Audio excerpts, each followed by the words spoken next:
What up, world? It's your boy Chuck Wick, aka Charles Brown, back again with another Talking Facts. But first, I want to ask you, are you good? If you're good, hit the like button, hit that subscribe button, hit the notification bell to get notified on all the upcoming episodes, and share the video. All right, man, this is what I want to talk about right now. Your boy Kanye West just dropped part 2 of that video with Nori, right? And I'm going to be 100% with you. I ain't even watch it, bro.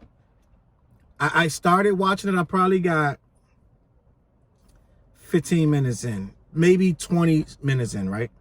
With Larry Hoover's son out there in the beginning. Shout out to Larry Hoover and his son and all that good stuff like that. But this is where I'm at with this Kanye West. I don't even care. I don't care. Yo, listen. I'm reading the excerpts. So Talib Kweli, who's world renowned for just being a real hip-hopper, right? Real hip-hop head. And world renowned for just being 100% real with what his beliefs are, whether you like him or not, right?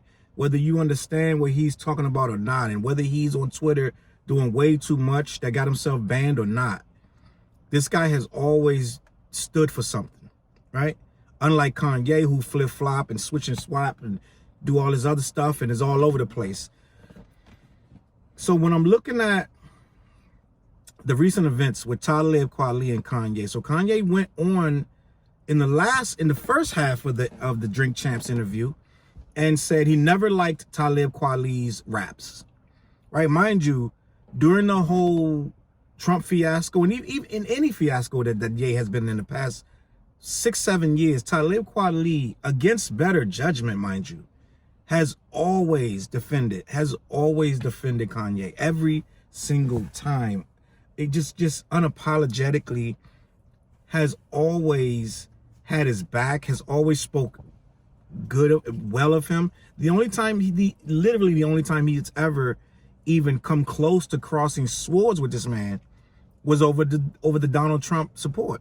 But everything else, this guy has always backed this guy, and he didn't even do too much, even when he should have dissed him. He selected his words very wisely. He was extremely careful in what he was saying about Kanye, even when he didn't disagree. It was times where everything was on the line, like the election, everything, and he would tiptoe around, well, Kanye is Kanye, and he clearly didn't feel that way because you knew where he stood on the issues, right? To only get stabbed in the back, to punched in the back of the head by Kanye, talking about I never liked his raps and a bunch of other little stuff just about him as a person. Then he goes in his second interview, which I didn't watch, but I did see where reports were that he continued on that he only used backpack rappers like Kanye to get a foothold in the backpack community, to get the respect, because at the end of the day, long-term respect comes from the backpack community, to be honest with you. Like, commercial respect is commercial respect, but real respect, when you can crack that backpack respect bubble, you get respect from that for years. And a lot of people looked at Kanye sideways when he entered that, but he got so many backpack people on his side that we started to be like, okay, maybe this dude really is, maybe he got dilated. And what's these guys out of Chicago? He got Talib Kweli, he got Mos Def, a bunch of people, right? The group that had John Legend, I cannot think of the name. It's right on the tip of my tongue. Slum Village, there you go. This is where he got John Legend from, right? All these backpack pure rap groups supported Talib, did songs with him. We let him do that song with KRS, Rakim. It was KRS, Rakim, and was it Big Daddy? Whoever it was, we let him do that song, that Timeless song, right? And we let him have that. We didn't stop him. We didn't say, oh, nah, you're not doing this. We let him have that, right? And some people rocked with it, some people didn't, but for the most part, the song was what it was, right? So Talib unequivocally had this man's back, for better or worse, for good, bad, and different, right? He was always there to support this man. And for him to go on Drinks Champs, and the very first chance this man's name came up, he has something negative to say is mind-boggling. And not only that, with the BLACCCK scene embracing him beyond what our lion eyes were telling us was there, it was almost sacrilegious for him to invade it the way he did, but we accepted it, right? End of the day, Kanye comes out now saying he just used the BLACCCK scene to gain credibility back in those mid 90s, late 90s, early 2000s, because at one point there was a resurgence with like Raucous Records and Loud Records. Quite a few companies were bringing back that BLACCCK feel. It was starting to get bigger budgets. You had those songs with Be Real and a couple other people, big giant videos, $1 million budgets. They were trying to inject the BLACCCK scene into the mainstream, and it was working for a while. What's these guys? I can't remember. I'm bugging right now, but Black Star and quite a few other people, Company Flow, quite a few were making a big name for themselves, and we were starting to accept it. And I already accepted because I was a BLACCCK head, but we were starting to see it be spun in mainstream media, videos, video shows, and DJs were starting to quite a few Most Def tracks were getting played in big clubs. So, and some of the Kanye stuff was getting played in big clubs. And Kanye has admitted that he used that BLACCCK movement to stabilize himself in the culture, right? When you look back at it, it's so apparent that that's what he did, but now you really see it because he never looked back toward it, right? It was like Kanye, who he really was always there. It was never a thing where he was hiding himself. He just inserted himself in the right places so it would look like he aligned himself with certain things, but he was always this egotistical, overly driven, overly money hungry, fashion, just unequivocally just materialistic dude, just from day one, right? Maybe his early stuff had a little more substance, but when you don't have the money that you really want, you're going to have more substance because you're trying to get there. Once he got the money he wanted, we ain't hear no more substance, right? We didn't hear no more substance. So we're acting surprised, at least I am, when he comes back and slaps all of these people in the face, right? And talks all of this black this and black that, what we need to do as a community. But half the people that he's slapping down are black artists that have helped him to get where he's supposed to be, that have helped him to become what he is in this community. And the last thing he has good to say about black artists is really nothing. Really nothing good to say. I guarantee you sit down, you listen to this interview, every single white businessman that has $100 million gets the biggest praise in the world. What rich entrepreneur did he have anything bad to say about? This guy doesn't respect anything but money. He doesn't respect this music anymore. He doesn't respect rap and hip hop. He respects dollars and he respects numbers. And if you ain't talking about that, he doesn't care. That's why I would never feed in to this is a God thing. It's like a preacher that went God after they realized that they couldn't get no more money from hoes, right? I don't believe Kanye.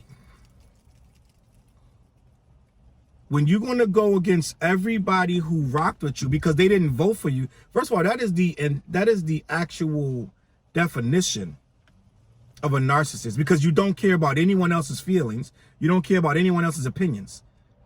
They didn't vote for you, so therefore they're the worst. And I don't rock with them no more. And I'm waiting for my apology. Narcissist, right? Talib Kweli is a better rhymer technically than Kanye will ever be. But let me just say this. I'm gonna keep it a buck with you. I've said the same thing before, and I never ever try to go back on what I say. I think Talib Kweli, let's just on my opinion, Talib Kweli is one of the best rappers in history, but it's not something I will admit, I don't run back to a lot of Talib stuff. Talib could drop 8 albums in a row. I won't listen to none of them. It is what it is. I respect what he does for the game. I respect we need him out there. We need that knowledge. We need that, what he's talking about. But I'm just not a big fan of running to hear Talib Kweli. We need him out there, don't get me wrong. We need his music just like we need Common's music. We need J. Cole's music. We need that music, right? But I don't gravitate to music from Talib. I want to, I just don't, right? But at the same time, I don't hold him up to be my boy either. I don't have him writing songs for me either, right? If he's writing songs for Kanye, apparently, because Talib just did a ghostwriter appreciation post with all the ghostwriters who have written for Kanye,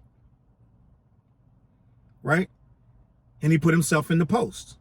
So if he's ghostwriting for you, you can no longer say, I don't rock with his rapping and I don't like his bars. You can never say that. If you used his bars on music that you then released and made money off. That's null and void. That's like Dr. Dre saying, I don't rock with Jay-Z's writing. I don't rock with Corrupt's writing. I don't rock with Kendrick Lamar's writing. Drake can't say that because all of them have written for him. So you can't say I don't rock with their writing when you got them writing for you. So this is what I'm talking about when I'm saying that a person, you can't believe what a person says. A person is phony and a person has no credibility. I could never be a fan of a person with this little credibility at this point in my life, right? Let's recap what has recently been said and debunked immediately, right? I don't rock with Talib. Talib pops up with a picture from a week ago. I don't rock with Big Sean. Big Sean rocks up with a picture from the day of the same day as he said it. And he didn't say it to his face. Soulja Boy's verse was trash. Soulja Boy pulls out the text where he's telling him it's so hard how hard that verse is, right? We can go on and on and on. Behind the scenes, I don't rock with Trump. In front of the cameras, hey, Trump is whatever. Behind the scenes, I'm only using this stuff to advance my political career. Gets in front of the camera, showing out all his love for this guy and making it like this is his right-hand man. I can't rock with a person who says one thing, does another every single time, right? Me and Drake ain't got no problem. Oh, me and Drake should make up so we can go ahead and squash this beef and get Larry Hoover. I thought we had no problem.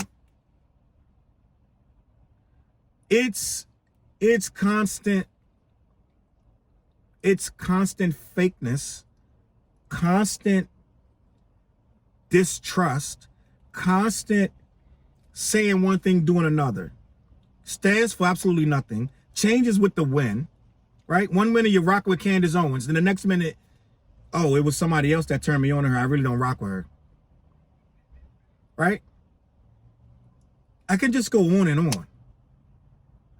Of all the flip-flopping. How can you, as a fan of this person at this point, if you're doing this much flip-flopping to cover this guy, I question you at this point. Be honest with yourself. How many times have you had to try to explain an action that Kanye has done as a fan? You all day, right? I got people that I'm fans of that I don't have to sit there every week and try to explain what they meant and try to explain why they went this way when they said they never would, right? I don't have to deal with that if someone I feel is a legit person. I feel like if I have to sit here and constantly defend you, something's wrong with you or something's wrong with me or something's wrong with both of us. If you're constantly going back on your word. This thing with the backpackers should be upsetting to every backpack rapper. And that's not even, backpack only became a thing, right? When it became clear that the underground our rappers were fading to the back. And the mainstream was not going away. Mainstream was being built a certain way, and the guy coming in the party with a backpack symbolized, I don't care about none of that. I got my rap backpack, my book of rhymes, my water, my beat tape, my Scully, whatever's in here, maybe a gun, maybe not, whatever's in this backpack, you know I'm here on some hip hop. We in the back we in a cipher while y'all up there doing whatever, the hammer dance or whatever. So backpackers were purists. And we never bent. We never folded. We were against the machine from the day we started to the day we finished. And you still got backpackers to this day who don't know that they're backpackers. A lot of keyboard warriors who only listen to A$AP Rock and this stuff like that, they're backpackers. Because they want their hip hop pure, untainted by a machine that's telling them what to like. Right? But they don't understand that they're backpackers too. So if you're G-Eazy, right?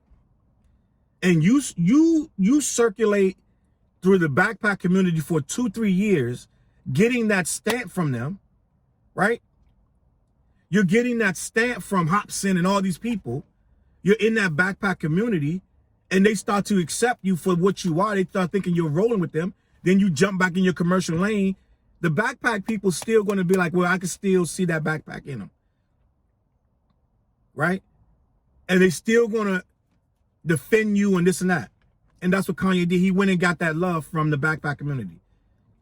So I'm going to be the first one in the backpack community to say, we don't give it to you. We're rebuking that. We are revoking your backpack love, your backpack pass. For Talib and for everybody else, right? That has been used, according to you, by you, to get your backpack stamp. We're going to take it back. Right? And I'm going to be the first to say we're going to take it back. And I'm going to watch it slowly trickle. Because I know most backpackers see this guy for what he is. It's the confused kids from the suburbs and wherever they're from who don't get the underground music, who follow this guy and think that he's awesome at this point. They believe this, oh, I'm godly and this, and they believe this nonsense when they sat there and saw him do 3 hours of shitting on everybody in the business that he feels is beneath them. Anybody he feels above them, he wiping their ass, right? Tell me if I'm wrong. He's throwing out every dame in the book that he feels is above him in a positive light. Everybody that he's used, that he feels he's surpassed them, he has nothing good but jokes to say about them now. Now he don't like their raps, he don't like their music, they trash, their verses are whack, everything but good things to say. So as the backpack community, it's time to rebuke this and push Kanye back up out of it, back to where he want to go. Back to Gucci, Prada, Balenciaga, all that, right? Go back over there, do your clothes, stay out of this rap stuff. You don't write, you don't make your beats, stay over there. We do it over here, we dust records off. We put them on turntables. We make beats from samples. We don't go ask somebody else that dug through the crates to bring their crates here and to bring their stuff here, and then we're going to pick through your stuff and stamp our name on it and make it like we made it. That's essentially what you're doing. You're getting really, really good producers that's doing it on their own, and then you're coming in, grabbing that stuff up and throwing your own name on it. We're done with that. I encourage backpackers to move on. You don't need it. Do what Hit Boy did. Move on. Do your stuff yourself. All right? And on that note, I'm going to be out, man. I'm not going to spend a lot of time talking about Kanye, but Kanye, you wrong for what you did with Talib. You wrong for what you're doing with John Legend and Big Sean. You're showing an ugly side of yourself, and you do need to actually ask forgiveness, because you are really going against a very, very unspoken code, which is when it's your man, it's your man, right? I'm not talking about no goofy election. I'm talking about in real life. I'm not talking about because you did a goofy half-ass campaign that you expected him to ride for you with, right? Even your man's going to disagree with you on some stuff, but he still's your man's. You sitting here dissing people, you just way out of pocket, bro. And I think someone needs to call you to the front and explain to you what's going on out here. Because these guys was riding for you from day one when people was calling you crazy. John Legend, Big Sean, and Talib was saying you wasn't crazy when it was clear that something wasn't right. But you know what? Get in the comments. Let me know what you think, man. I don't have nothing else to really say about this situation with Talib because Talib is sticking up for himself in a lighthearted way. But I know he's really mad about it, and he should be. But let me know what you think in the comments, man. Did Kanye stab Talib Kweli in the back, or is he just speaking his mind? Let me know what you think. Hit the like button, subscribe. I'm gonna catch y'all on the flip side. Peace.